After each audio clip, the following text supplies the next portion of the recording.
A few years ago, this video went viral. If you make your bed every morning, you will have accomplished the first task of the day. It will give you a small sense of pride, and it will encourage you to do another task, and another, and another. And by the end of the day, that one task completed will have turned into many tasks completed.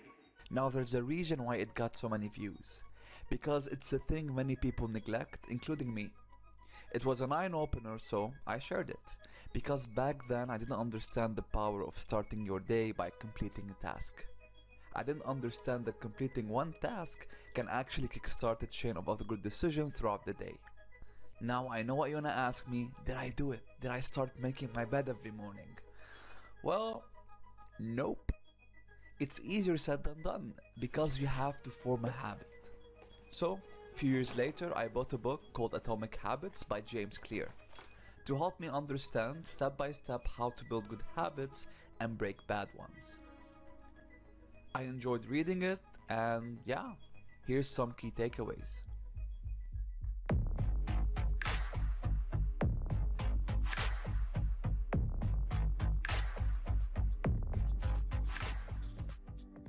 A habit is a behavior that has been repeated enough times to become automatic.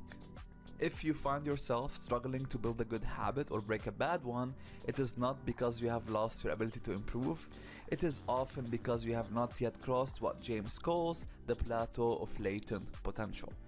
So, this is the progress we think should happen. But unfortunately, this is what actually happens. So we end up getting disappointed because we are not patient enough and we don't see any results. So we give up right before we cross that line.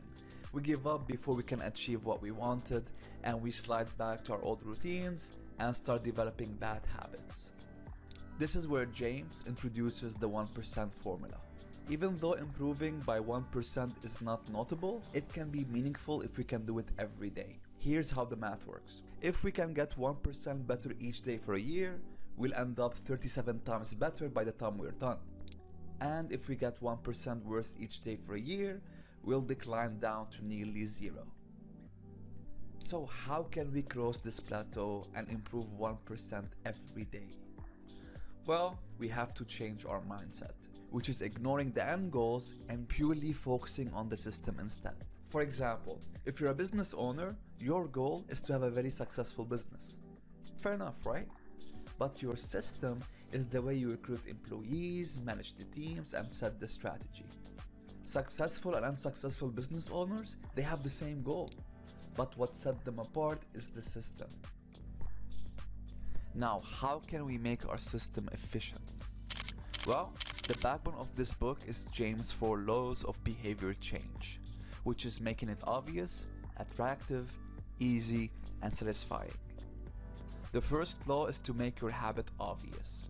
So write down your current habits to become aware of them. Also, you can use implementation intentions. So use this formula, I will behavior at time and location. So for example, let's say I want to start reading more. I will start reading books after dinner in my bedroom. That's an example.